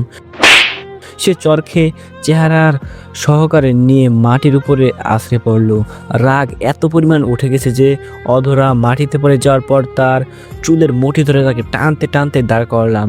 অনেক বলে ফেলছিস কথা, এবার চুপ কর। এবার চুপ করে আমি কি বলি তাই শুনবি। শোন, তোর শরীরের প্রতি আমার কোন লোভ নেই, সেটা আগেও বলেছি, এখনো বলছি। আজকের পর যদি এইরূপ চিন্তাভাবনা তোর মাথায় আসে তাহলে সোজা অবস্থা খারাপ করে দেব তোর। হ্যাঁ, খালি এটাই তো পারবি, যে পুরুষ হয়ে নারীর সাথে শক্তি দেখাবি। অধরা কথা শুনে রাগটা কেমন যেন দমে গেল। হ্যাঁ, ঠিকই বলেছে। ওর গায়ে কেন হাত তুলতে হলো আমার? অন্য কিছু তো করতে পারতাম। আর তাছাড়া মেয়েটার পেটে বাচ্চা, সেই দিকটাও খেয়াল নেই আমার। সাথে সাথে অধরাকে এক টান দিয়ে বুকে নিয়ে নিলাম, তারপর শক্ত করে নিজের বাহু ধরে চেপে ধরলাম। অধরা রে, তুই কোন দিন বুঝবি বলতো আমার ভালোবাসা? তোকে যে এই দুনিয়ার মধ্যে আমার থেকে কেউ বেশি ভালোবাসতে পারবে না। প্লিজ আমায় স্বামী হিসাবে গ্রহণ করে নে। ভিক্ষা চাইছি তোর কাছে, স্বামীর অধিকার। না, তোকে আমি কোনো দিনও স্বামী হিসেবে গ্রহণ করব না। তুই যদি মরেও যাস তাও কোনো দিনও তোকে স্বামী হিসেবে গ্রহণ করব না। সত্যি আমি যদি মরে যাই তাও তুই আমায় গ্রহণ করবি না? না না না, দরকার হয় 100 বার বলবো না। অধরা, দিনটা খুব শীঘ্রই আসবে রে, যেদিন আকাশ নামের কোনো পাপিষ্ঠ দুনিয়ায় থাকবে না। আর সেদিন তোর আজকের বলা নাটা হ্যাঁতে পরিণত হয়ে যাবে। যেদিন তুই সমস্ত সত্যিটা নিজের চোখের সামনে দেখতে পাবি, সেদিন তুই পাগলের মতন কাঁদবি। সেদিন বুঝতে পারবি যে আকাশ নামের কোলাঙ্গারটা তোকে কেমন ধারা ভালোবেসেছিল। তখন পাগলের মতো কান্না করলেও আমি আকাশকে আর ফিরে পাবি না। হয়তো সেদিনটা দেখার জন্য আমি থাকবো না, না হয়তোবা তোর থেকে দরা ছোঁয়ার অনেক বাইরে চলে যাব আমি। আরে ছাড় তো তুই, তোর মতন খারাপ মানুষের সাথে এসব বিরহের কথা মানাই না। যা গিয়ে অন্য কাউকে পচা এসব বলে। আমার মন কোনো দিনও গলাতে পারবি না এসব বলে। অধরা ঝাটকা দিয়ে আমার কাছ থেকে নিজেকে ছাড়িয়ে নেয়। অধরা, আজ এত অবহেলা করছিস তো ডায়েরিতে টুকে রাখিস। একদিন তুই দুনিয়ার সবচাইতে অবহেলার পাত্র হবি। সেদিন তুই আমি আকাশের খোঁজ করতে করতে পাতাল পর্যন্ত চলে যাবি, কিন্তু আমার সন্ধান আর মিলবে না। থাক, তুই খেয়ে নে এবার। আমি রুমে চলে গেলাম। তখনই সাজ্জাদ ফোন করে। হ্যাঁ সাজ্জাদ, বল। টিভি নিউজ খুলে দেখ তাড়াতাড়ি। সাজ্জাদের কথা মতন টিভি নিউজ চালু করলাম। নিউজ চালু করলেই চোখ জোড়া সোজা কপালে উঠে গেছে। টিভির স্ক্রিনে মৌকে দেখাচ্ছে মৌয়ের নিথর বডিটাকে কয়েকজন মানুষ ট্রলিতে করে অ্যাম্বুলেন্সে উঠাচ্ছে। এটা দেখে শরীরের সমস্ত লোম দাঁড়িয়ে গেল। নিজের অজান্তেই চেঁচিয়ে কেঁদে উঠলাম। না, মৌয়ের কিছু হতে পারে না। নিউজ রিপোর্টার নিউজ রিড করছে। মালবাহী ট্রাকের সাথে সিএনজির মুখোমুখি সংঘর্ষে 2 জন নিহত ও 1 জন আহত। নিহতদের লাশ শনাক্ত করার জন্য সেখানেই রেখে দেওয়া হয়েছে ও আহত ব্যক্তিকে মেট্রোপলিটন হসপিটালে নিয়ে যাওয়া হয়েছে। তার মানে মৌ ঠিক আছে? সে বাদে বাকি 2 জন নিহত। সেই অবস্থায় দৌড়ে ঘর থেকে বের হয়ে গেলাম। রওনা হলাম মেট্রোপলিটন হসপিটালের উদ্দেশ্যে। সেখানে পৌঁছে দেখি মৌকে ইমার্জেন্সিতে নিয়ে যাওয়া হয়েছে। একটু পর ইমার্জেন্সি থেকে ডক্টর বেরিয়ে আসে। ডক্টর, কী অবস্থা মৌয়ের? মাথায় প্রচণ্ড চোট লেগেছে, তবে আশা করি বড় কিছু হবে না। তবে খোদার হুকুম যদি অন্যরকম থাকে তাহলে সেটা ওনার ব্যাপার। ডক্টরের কথা শুনে বুঝতে বাকি রইল না যে তিনি আমার সান্ত্বনা দিচ্ছেন। সারাদিন মৌয়ের সাথে দেখা করতে দিল না ডক্টররা। রাতের বেলায় মৌয়ের মা খবর পেয়ে হসপিটালে ছুটে আসি। আমি তিনাকে হসপিটালে রেখে বাসায় চলে আসি, কারণ অধরা বাসায় একা। তার কন্ডিশনও এখন ভালো না, কখন কি হয়ে যায় বলা যায় না। রাতের বাজে 10টা। বাসায় এসে দেখি অধরা শুয়ে শুয়ে ফোনে কথা বলছে। এই, তুমি কার সাথে কথা বলছো? কেন, তা দিয়ে তোর কি কাজ রে? অধরা, মাথার রক্ত গরম হয়ে আছে। কখন থাপড়ে গালের সব কটা দাঁত ফেলে দেই তা নিজেও বলতে পারবি না। সো যা জিজ্ঞাসা করছি তার উত্তর দে। তিশানের সাথে। তিশানের কথা শুনেই রাগ উঠে গেল। অধরার কাছে গিয়ে খপ করে টান দিয়ে ওর হাত থেকে ফোনটা নিয়ে নিলাম। তিশান, তোকে আগেও বারণ করছি যে অধরার আশেপাশেও যেন তোকে না দেখি। আরে তো তোর বউকে তুই সামলা না, সে তো নিজেই আমার সাথে কথা বলতে আসছে। সো নিজের বউকে নিজে কন্ট্রোল কর, খামাখা আমার উপরে রাগ দেখাতে আসিস না। আজকের পর অধরা তোর সাথে যোগাযোগ করতে চাইলেও তুই ওর সাথে যোগাযোগ করবি না। সেটা তোর বউকে ভালো করে বল। ফ্রিতে মজা সবাই নেয়, আর বউ ফোন দিয়ে রামলীলা করতে চাইলে আমি তো বারণ করব না। কুত্তার বাচ্চা, মুখ সামলে কথা বল। আকাশ, অধরার মতন মেয়ের জন্য তুই আমার সাথে বাড়াবাড়ি করছিস? এই রাখ তোর নোংরা আলাপ। তোর মতন জানোয়ারকে তো জুতা মারা উচিত। বাহ আকাশ বাহ, নিজের বউ নষ্টমি করতে পারলে মানুষ সেটার মজা নিতে পারবে না। তিশানের কথা শুনে এবার পুরোপুরি মাথা বিগড়ে গেল। এক আছাড় দিয়ে ফোনটা টুকরো টুকরো করে ফেললাম। অধরা ভালোই ভালোই বলছি শুধরে যাও, না হয় কবর করে সোজা সেখানে দাফন করে দেব। আমার রাগ দেখে অধরা আর কোনো কথাই বলল না। সে রুম থেকে উঠে অন্য রুমে চলে গেল। ছোট লোকটা আমার উপরে মেজাজ দেখায় আবার। চুপ করে ছোট লোকটা আমার উপর মেজাজ দেখায় আবার। চুপ করেছিলাম বলে ধরে নিস না যে আমি জবাব দিতে জানি না। শুধু সময়ের অপেক্ষায় আছি। সময় এলে তোকে লাথি দিয়ে রেখে তিশানের কাছে চলে যাব। আর আমার ফোন ভেঙেছিস তো, এর থেকে কয়েক গুণ বেশি টাকা আমি তোর পকেট থেকে উসুল করব। আমি কে সেটা এখনও ভালো করে চিনিস নি তুই। যেদিন আমি রাগ দেখাবো সেদিন বুঝতে পারবি সব কিছু। আর কি ভেবেছিস আমার ফোন ভেঙে ফেললে আমি তিশানের সাথে কথা বলতে পারবো না? এমনটা ভাবলে ভুল ভেবেছিস। আমার ছোট ফোন দিয়ে আমি ওর সাথে কথা বলবো, দেখি কি করে তুই আমাকে আটকাস। অধরা অন্য রুমে চলে গেল। ধ্যাত, আগে গিয়ে ফ্রেশ হয়ে আসি। তারপর গিয়ে ফ্রেশ হয়ে আসলাম। পরে টেবিলে খাবার লাগালাম। রাগে পুরো শরীর গিরগির করে কাঁপছে। বাসায় এসে গোসল করছি, তাও রাগটা একটু কমছে না। তখনই মনে হলো অধরা হয়তো এখনো খায়নি, কারণ সে যে কেয়ারলেস। না, মেয়েটাকে গিয়ে নিয়ে আসি খাওয়ার জন্য। অধরাকে আনতে চলে গেলাম। রুমে গিয়ে দেখি মেয়েটা রাগ করে খাটের উপরে বসে আছে। আমি সোজা গিয়ে কোনো কথা না বলেই অধরাকে কোলে তুলে নিলাম।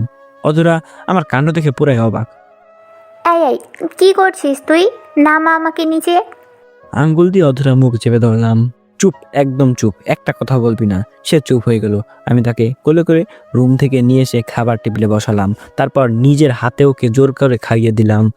অধরাকে খাওয়াচ্ছিলাম আর চোখ দিয়ে টুপটুপ করে পানি পড়ছিল।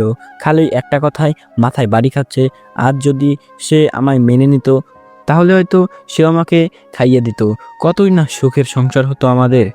কিন্তু আফসোস, সেই কপাল নিয়ে জন্মায়নি। চোখের পানি যেন ঘন হয়ে পড়তে শুরু করলো। অধরা আমার দিকে এক নজরে তাকিয়ে আছে। আকাশ, তোকে একটা কথা বলবো। হ্যাঁ, বল। আগে চোখের পানিগুলো মুছে নে। আচ্ছা। হাত দিয়ে চোখের পানিগুলো মুছে ফেললাম। নে, মুছে ফেলেছি। দেখ আকাশ, আমি জানি তুই আমাকে তিশানের থেকে দূরে সরিয়েছিস। আমাকে নিজের করে পাওয়ার জন্য অনেক রকম চেষ্টাই তুই চালিয়েছিস। শেষমেশ জোর করে নিজের করে নিয়েছিস। কিন্তু একটা কথা না, আজ না খুব করে বলতে ইচ্ছে করছে তোকে। তোর চোখের পানিগুলো দেখে কেন জানি মনে হচ্ছে তোর মধ্যে কোথাও না কোথাও একটু হলেও সত্যতা লুকিয়ে আছে। ওদের কথা শুনে ফুপিয়ে কান্না করে দিলাম। নিজেকে আর কোনোভাবেই ধরে রাখতে পারলাম না। প্লিজ আকাশ, কান্না করিস না। বিশ্বাস কর, তোর চোখের পানিগুলো দেখে না আমার খুব ভয় হচ্ছে। আমার কেন জানি মনে হচ্ছে তোর চোখ থেকে গড়িয়ে পড়া অস্ত্রগুলো আমার জীবনে কাল হয়ে ফিরে আসবে। সেদিন হয়তো আমি জমিনে দাঁড়িয়ে থাকার শক্তি হারিয়ে ফেলবো। প্লিজ অধরা, এসব বলিস না। যত যাই হোক, আমি চাই না তোর জীবনে কোনো বালা মুসিবত আসুক।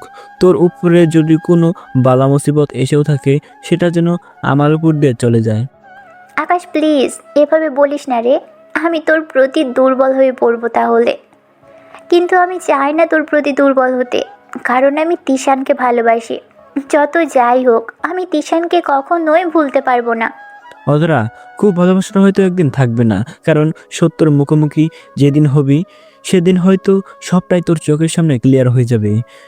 সেদিন হয়তো আমাকে আর পাবি না, কিন্তু আমি চাই তোর ভালো এবং খারাপ সময়ের সাথে হতে। সেটা তুই বন্ধু হয়েও করতে পারিস, কিন্তু তুই যদি সত্যি আমায় ভালোবেসে থাকিস তাহলে প্লিজ আমাকে তিশানের হাতে সঁপে দে। আমি তোর ভালো বন্ধু হতে চাই না, কারণ আমার খুব কষ্ট হবে তোকে পেয়েও হারিয়ে ফেলার পর। তবে আমি ভালোবাসার প্রমাণ দিব, তোকে তিশানের কাছে পৌঁছে দিয়ে আসবো। কিন্তু তার জন্য আমাকে কয়েকটা মাস সময় দিতে হবে। কয়েকটা মাস আমাকে ভালোবাসার সুযোগটা দিতে হবে। তুই ভালোবাসিস না আমায়, শুধু কয়েকটা মাস আমি আমার মতন করে তোকে ভালোবাসবো, যাতে করে সারা জীবন এই ভালোবাসার মুহূর্তগুলোকে মনে করে পার করে দিতে পারি। এটা কি ধরনের কথা আকাশ? প্লিজ না করিস না, তোর দুটো পায়ে ধরি। আমি তোকে কথা দিলাম তো যে তিশানের কাছে আমি তোকে নিজে দিয়ে আসবো। সো প্লিজ আমার এই কথাটা অন্তত রাখ। আকাশ, এটা হয় না। তোকে সুযোগ দিলে হয়তো তোর সাথে আমার শারীরিক কিছু হয়ে যাবে। অধরা, তুই আমায় এতটা বাজে মনে করিস? যদি এতটাই বাজে হতাম তাহলে তো এত সময়ে তোর সাথে অনেকবার জবরদস্তি করতাম। কই, আমি তো তেমন কিছুই করিনি। সো কোনোদিনও করব না। আচ্ছা যা, তোকে সুযোগ দিলাম, কিন্তু কয় মাস? 6 মাস। আজ থেকে 6 মাস তুই আমাকে ভালোবাসার অধিকার দিবি। আচ্ছা যা, দিলাম, কিন্তু তারপর তুই আমাকে তিশানের কাছে পৌঁছে দিয়ে আসবি। হ্যাঁ, কথা দিলাম। 6 মাস পর টিশানের কাছে তোকে পৌঁছে দিয়ে আসবো। এবার প্লিজ খেয়ে নে। তারপর অধরাকে নিজের হাত দিয়ে সমস্তটা খাবার খাইয়ে দিলাম। খাওয়া শেষ করে ওর মুখ মুছে দিলাম। আচ্ছা, আমি তাহলে রুমে যাই, তুই খেয়ে নে। আচ্ছা, কিন্তু ঘুমিয়ে পড়িস না, তোকে একটা জিনিস দেওয়ার বাকি আছে। আচ্ছা, অধরা রুমে চলে গেল। আমি খেয়ে দিয়ে রুমে চলে গেলাম, গিয়ে পকেট থেকে ফোনটা বের করে সিমগুলো খুলে নিলাম। তারপর ফোনটা অধরার দিকে এগিয়ে দিলাম। এই নে ধর, তোর ফোন তো আমি নষ্ট করে ফেলেছি, তাই আমারটা তোকে দিয়ে দিলাম। এটা দিয়ে তুই তিশানের সাথে সারা রাত সারা দিন কথা বলতে পারবি। আমি তোর সিমে সারা মাসের জন্য টাকা লোড করে দেব। অধরা আমার কথা শুনে হা করে তাকিয়ে আছে। আকাশ, তুই নিজেই না বললি 6 মাস ভালোবাসার সুযোগ দিতে, আর তুই এই আমাকে তিশানের সাথে কথা বলার ফোন দিচ্ছিস? অধরা, ভালোবাসার জন্য সুযোগ দিয়েছিস, তার মানে এই না যে তোকে আমি জিম্মি করে রাখবো। আমি চাই তুই সবসময় হাসি মুখে থাক, তাই তোকে ফোন দিয়ে দিলাম। কারণ ফোন ছাড়া তিশানের সাথে কথা বলতে পারবি না, আর তিশানই তোর ভালো থাকার আসল কারণ। আকাশের কথা শুনে ভিতরটা নাড়া দিয়ে উঠল। মানুষটা কেমন যেন অদ্ভুত আচরণ করছে। এই তো কিছু সময় আগেই আমার ফোন ভেঙে ফেলেছে, আর এখন সে নিজেই তার ফোন আমায় দিয়ে দিচ্ছে। আচ্ছা, তুই শুয়ে শুয়ে তিশানের সাথে কথা বল, আমি আমার সিম দুটো ছোট ফোনে লাগিয়ে আসছি। রুম থেকে বের হয়ে নিজের রুমে চলে এলাম। তারপর ওয়্যারড্রপ থেকে বাটন ফোনটা বের করে সেটাতে সিম লাগিয়ে নিলাম। পরে আবার অধরার কাছে চলে গেলাম। মেয়েটা হয়তো এত সময়ে কথা বলায় মগ্ন হয়ে গিয়েছে। যাক, সে তার প্রিয় মানুষকে নিয়ে হাসি খুশি থাকুক। আমি না হয় 6 মাস নিজের মতন করে ভালোবেসে যাব, যাতে করে এই 6 মাসের স্মৃতি নিয়ে 60 বছর কাটিয়ে দিতে পারি। রুমে গিয়ে দেখি অধরা ফোনটা বালিশের পাশে রেখে শুয়ে আছে। কিরে, তুই তিশানের সাথে কথা বলছিস না যে? না রে, এখন আর কথা বলার মুড নেই। আচ্ছা, তোকে একটা কথা বললে রাগ করবি? না, করব না, বল। তুই যদি রাতে আমার পাশে ঘুমোস তাহলে খুশি হব। কেন রে, আমি যদি উল্টাপাল্টা কিছু করে বসি? আকাশ, তোকে পড়া শেষ আমার। আমি জানি তুই আমার সাথে কিছুই করবি না, সো প্লিজ পাশে এসে ঘুমো। আচ্ছা। অধরার পাশে গিয়ে শুয়ে পড়লাম। মেয়েটা আমার দিকে হা করে তাকিয়ে আছে। কি রে, এভাবে তাকিয়ে আছিস কেন রে? তোর চেহারাটা দেখে না আমার বড্ড মায়া হচ্ছে। কলেজ লাইফে তোর চেহারা কতটা স্মার্ট ছিল, কত মেয়ে তোর জন্য পাগল ছিল, আর আজ চেহারার কি হাল তোর? মনটাই কালো হয়ে গেছে। সো চেহারাটা সুন্দর থাকবে কি করে বল? মানে বুঝলাম না। তোকে আমি এতটা ভালোবাসার পরেও আপন করতে পারলাম না। যদিও বিয়ে করেছি, কিন্তু তারপরেও তুই অন্য কারোর। সো ভালো থাকি কি করে বল? খোদার বিধানে হয়তো এমনটাই লেখা ছিল। তবে চিন্তা করিস না, আমার আর তিশানের বাচ্চাটা যখন দুনিয়ায় আসবে তখন তার নাম আমি আকাশ রাখবো। অধরার কথা শুনে বুকের ভিতরে চিনচিন করে ব্যথা শুরু হতে লাগলো। খুব কষ্ট হচ্ছে ওর আর তিশানের বাচ্চার কথাটা শোনার পর, কিন্তু তাকে বুঝতে দিলাম না। আচ্ছা, রাত হয়েছে অনেক, এবার ঘুমিয়ে পড়। তুইও ঘুমো। অধরা ঘুমিয়ে গেল, কিন্তু আমার চোখ জোড়া আমি এক করতে পারলাম না। সারাটা রাত আমি মুখ চেপে ধরে কেঁদেছি, আর অধরা আরামে ঘুমিয়েছে। খোদা আমার ভাগ্য লিখনে এতটা কষ্ট কেন যুক্ত করে দিয়েছে কে জানে। যাক, যেমনটা কপালে আছে তেমনটাই মানতে হবে। পরে শেষ রাতের দিকে নিজেই ঘুমিয়ে পড়লাম। সকালবেলা ঘুম ভাঙে ফোনের আওয়াজে। ফোনের দিকে তাকিয়ে দেখি মোর আম্মু ফোন করেছে। রাতের বেলায় আসার সময় তেনাকে নাম্বার দিয়ে এসেছিলাম যে যদি কোনো সমস্যা হয় আমাকে যেন সাথে সাথে ফোন করে। বাবা, তুমি কোথায়? আন্টি, আমি তো বাসায়। কোনো কিছু হয়েছে কি আন্টি? বাবা, তুমি তাড়াতাড়ি হসপিটালে আসো। ময়ের অবস্থা ভালো না। ডক্টররা মৌকে সময় দিয়ে দিয়েছে। ওর হাতে নাকি আর মাত্র কয়েক ঘন্টার সময় আছে। তার জ্ঞান ফিরে এসেছে। জ্ঞান ফিরে আসার পর থেকে সে বারবার তোমার খোঁজ করছিল। মৌয়ের আম্মুর মুখে এমন দ্বারা কথা শুনে পায়ের নিচ থেকে যেন মাটি সরে গেল আমার। তাড়াতাড়ি শার্ট গায়ে দিয়ে অধরাকে বলে হসপিটালে চলে গেলাম। মৌ বেডের উপরে শুয়ে আছে। আমি সোজা গিয়ে কেবিনে ঢুকে গেলাম। মৌ মাকে দেখতে পেয়ে বেড থেকে উঠে যেতে ধরলো। আমি তাড়াতাড়ি গিয়ে তাকে থামিয়ে দিলাম। মৌ, প্লিজ শুয়ে থাক, আমি এসে গেছি, এবার আর তোর কোনো ভয় নেই। আকাশ, আমার নিজেকে নিয়ে কোনো ভয় নেই, তবে অনেকগুলো কষ্ট মনের মধ্যে জমাট বেঁধে আছে। জানিস, ডক্টর একটু আগে এসে বলে গেছে আমার হাতে নাকি বেশি একটা সময় নেই। আমিও তো আর কিছু সময় পরেই পরপারে চলে যাব। আকাশ, আমি তো তোকে নিয়ে বেঁচে থাকার স্বপ্ন দেখেছিলাম, তোকে নিয়ে ঘর করার হাজারো স্বপ্ন সাজিয়েছিলাম, কিন্তু খোদা হয়তো আমার সেই চাহিদা নারাজ, তাই তিনি আমাকে তোর জীবন থেকে চিরতরে সরিয়ে দিচ্ছেন।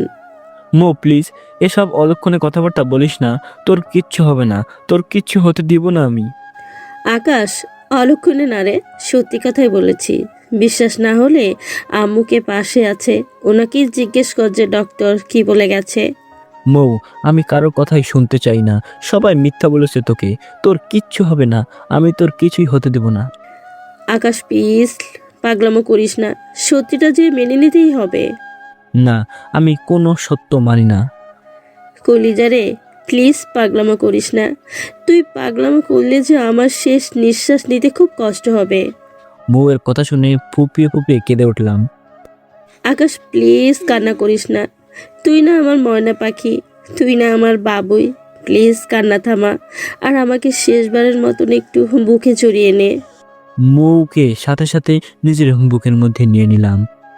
একদম শরীরের সমস্ত শক্তি দিয়ে মৌকে নিজের বাহুডোরে জড়িয়ে ধরে রেখেছি।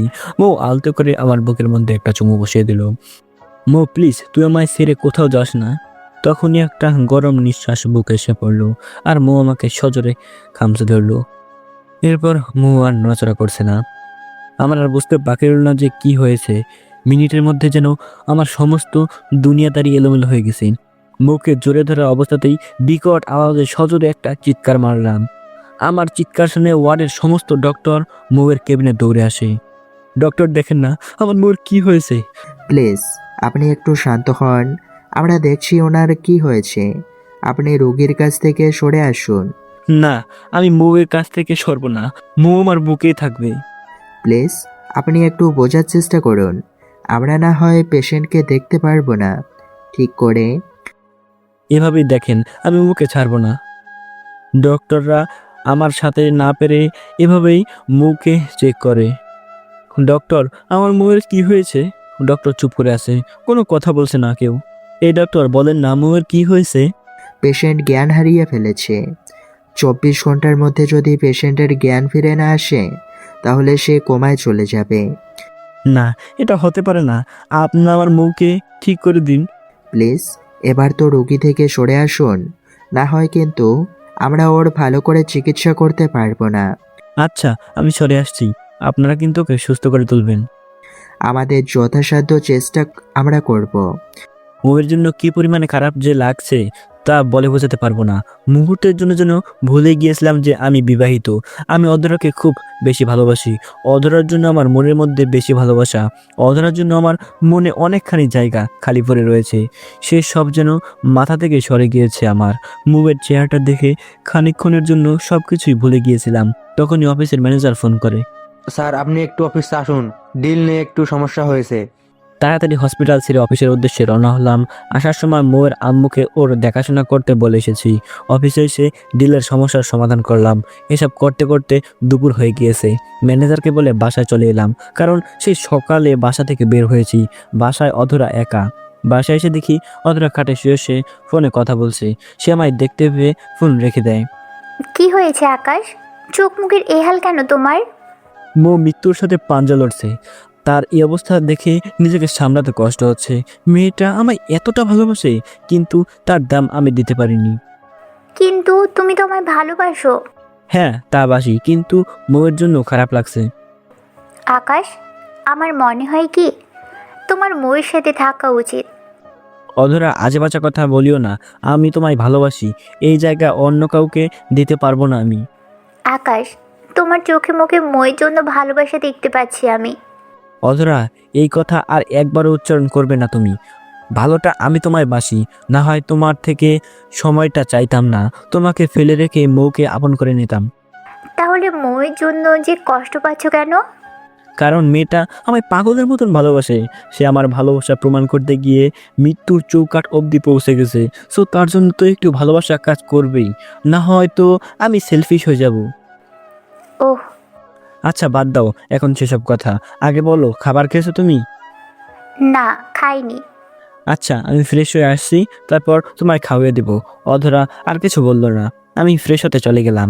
একটু পর ফ্রেশ হয়ে এসে খাবার বেড়ে অধরাকে খাইয়ে দিলাম। ওকে খাইয়ে দিয়ে আমি নিজেও খেয়ে নিলাম। আকাশ, তুমি কি আবার হসপিটালে যাবে? হ্যাঁ। আকাশ, যদি সম্ভব হয় তুমি মেয়েটাকে আপন করে নাও। অধরা 6 মাস সময় নিয়েছি তোমার কাছ থেকে, সো সেটা মাথায় রেখে কথা বলো। আগেই বলেছি 6 মাস আমার ইচ্ছে মতন তোমাকে ভালোবাসতে দিতে হবে, কিন্তু তারপরেও এসব কথা বলার মানে কি? না আসলে থাক, আর বলতে হবে না। আমার এখন হসপিটালে যাওয়া উচিত। তুমি ফোন দিয়ে তিশানের সাথে কথা বলো। তুমি এত তিশান তিশান করো কেন? এতই যদি তিশানের কাছে আমার সঁপে দিতে চাও তাহলে সময় চাইলে কেন? অধরা কথার কোনো উত্তর দিলাম না। চাইলেই উত্তর দিতে পারতাম, কিন্তু দেইনি, কারণ কেন তিশানের কথা বারবার বলি সেটা সে পরে বুঝতে পারবে।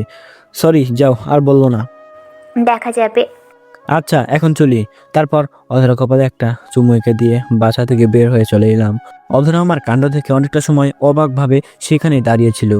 বাসা থেকে বের হয়ে সোজা হসপিটাল চলে এসেছি। হসপিটালে এসে মুয়ের পাশে বসে আছি, আর মু বেডের মধ্যে শুয়ে আছে।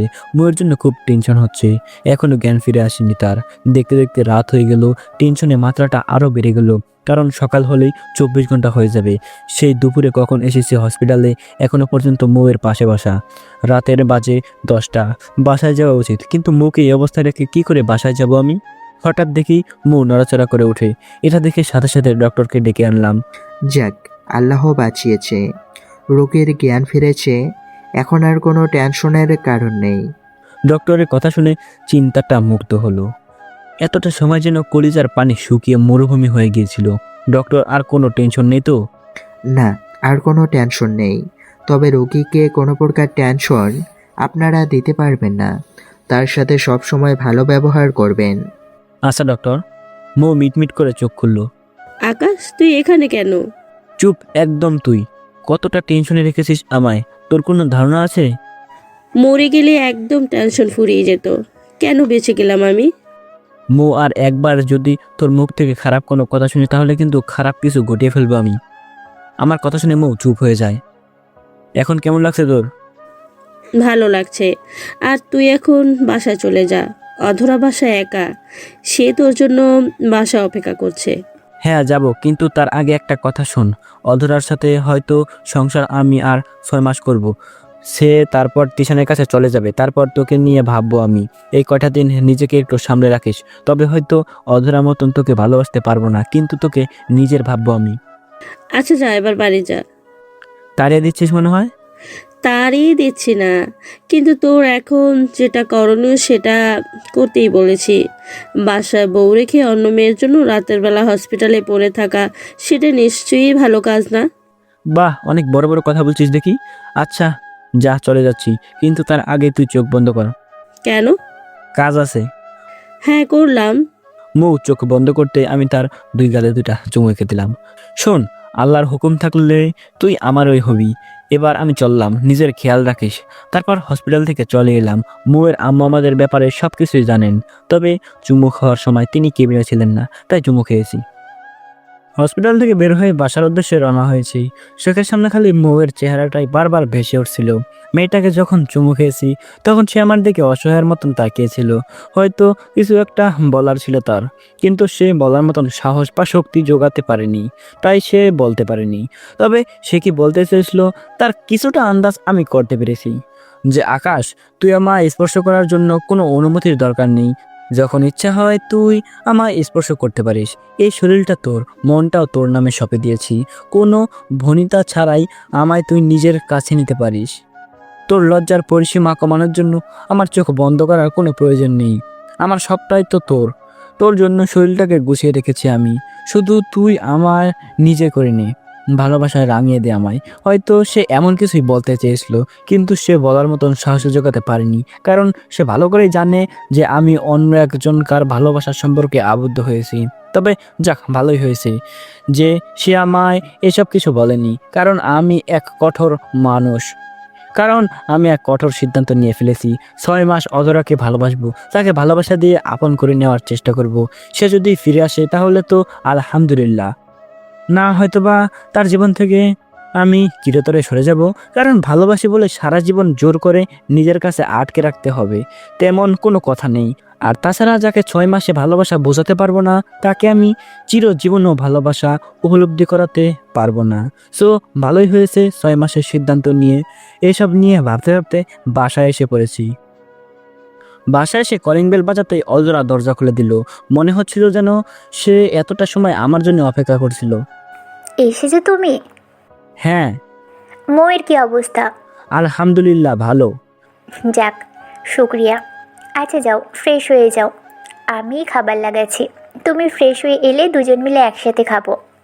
অধরার মুখে এরূপ কথা শুনে মনের ভিতরে কেমন যেন নাড়া দিয়ে উঠল। এই মেয়ে কথাই বলতো না ঠিক করে, সে আজ কতটা আপন করে কথা বলছে। মনে হচ্ছে যেন সে আমার বাধ্য বউ। আচ্ছা, একটা আবদার করবো তোমার কাছে। হ্যাঁ বলো। তোমায় কি একটু জোরে ধরতে পারি? ধরো, সমস্যা নেই, কিন্তু মাথায় রেখো আমি তিশানের আমানত। আমি তোমার কাছে আমানত হয়ে রয়েছি। সো সেই রূপটা মাথায় রেখে যা করার করো। আচ্ছা থাক, তাহলে বাদ দাও। আমি ফ্রেশ হয়ে আসছি। সে আর কোনো কথা বললো না। আমি ফ্রেশ হতে চলে গেলাম। ফ্রেশ হয়ে এসে দেখি সে খাবার টেবিলে খাবার লাগিয়েছে। হোটেল থেকে আজ ভালোই খাবার দিয়েছে। বাসায় তো কেউ রান্না করার মতন নেই, তাই হোটেল থেকে রোজ খাবার অর্ডার করি। খাবার বেড়েছি, নাও এবার খেয়ে নাও। আমি খাবো, কিন্তু তার আগে তো তোমায় খাইয়ে দিতে হবে আমার। না, আমি নিজের হাতে খেতে পারবো। সেটার কোনো প্রয়োজন নেই। 6 মাস আমি তোমায় নিজ হাতে খাইয়ে দেব। অধরা আর কোনো কথা বললো না। আমি তাকে নিজ হাতে খাইয়ে দিলাম। এভাবেই সময় কাটতে চললো। আজ 4 মাস পূর্ণ হতে চললো। অধরাকে ভালোবাসাতে কোনো কমতি রাখিনি আমি এই 4 মাসে। সামনের 2 মাসও রাখবো না, নিজের সবটা দিয়ে ভালোবাসবো। মেয়েটা আগের মতোই আছে, একটুও পরিবর্তন হয়নি। উপরওয়ালা হয়তো আমার কপালে অধরাকে লিখে রাখিনি।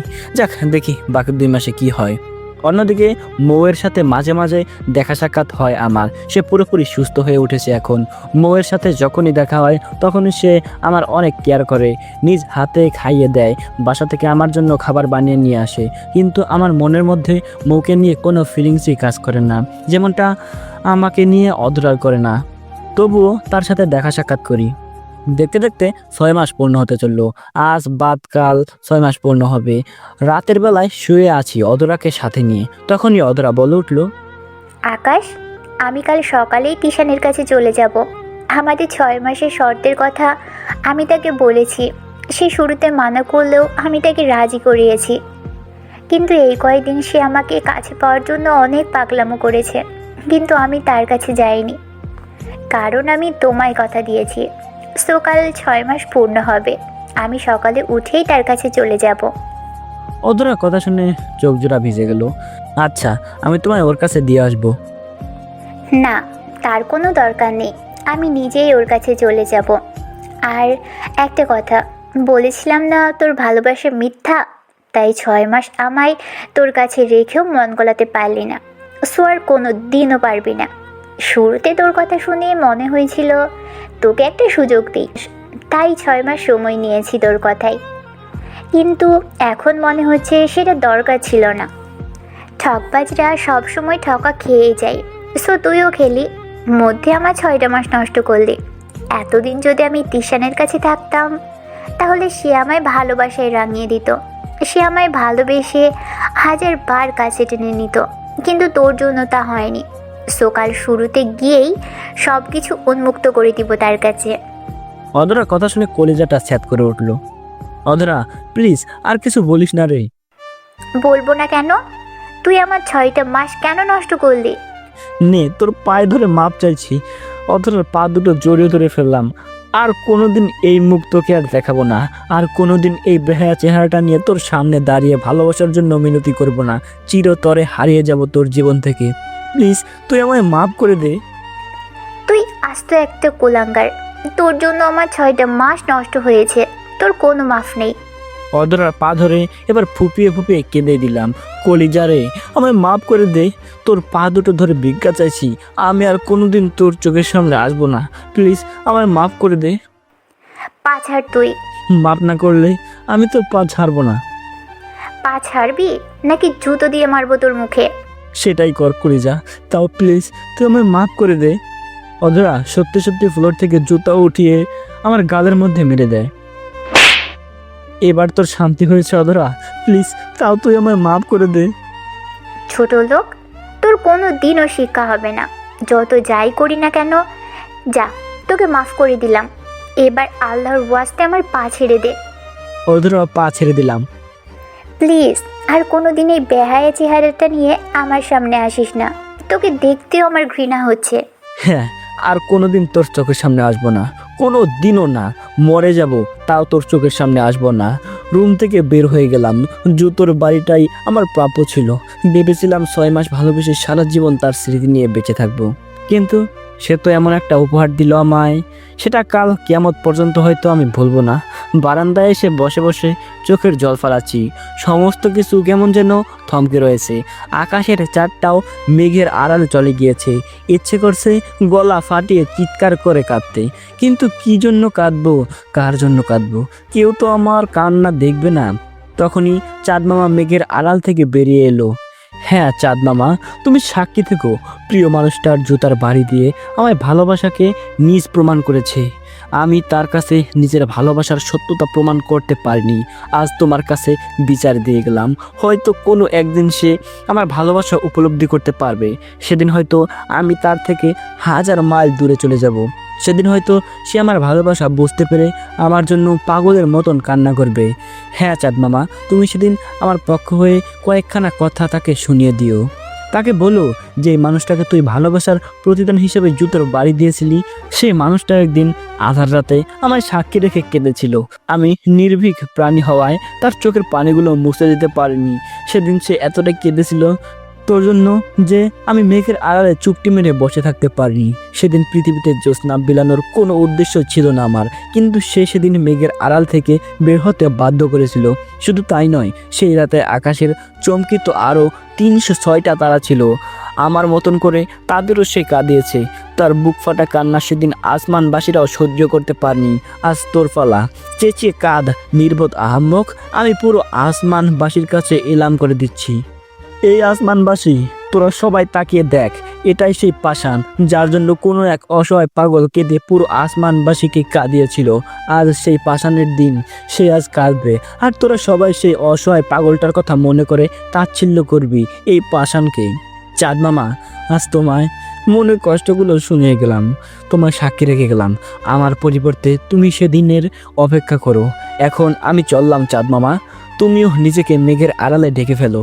না হয় অন্য কোনো অসহায় পাগল এসে তোমায় আমার মতন করে মনের কষ্ট শুনিয়ে যাবে, কিন্তু আমি সেটা চাই না। তুমি গা ঢাকা দিয়ে ফেলো। আমি চাই আজকের দিনটা শুধু তুমি আমাকেই দাও। হঠাৎ চাঁদ মামা উধাও হয়ে গেল। আবার কান্না ভেঙে পড়লাম।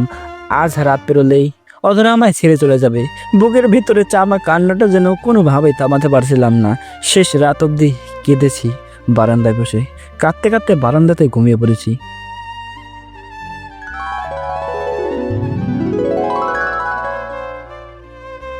বন্ধুরা, এরই সাথে আমাদের গল্পের প্রথম সিজন শেষ হয়ে গেল।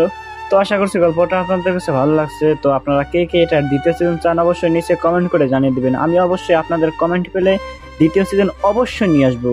তো দেখা হচ্ছে দ্বিতীয় সিজনে অথবা নতুন কোনো ভিডিওতে। ততক্ষণ সবাই ভালো থাকবেন, সুস্থ থাকবেন। আল্লাহ হাফেজ। আর হ্যাঁ, ভিডিওতে একটা লাইক এবং চ্যানেলটিকে সাবস্ক্রাইব করে দিতে ভুলবেন না।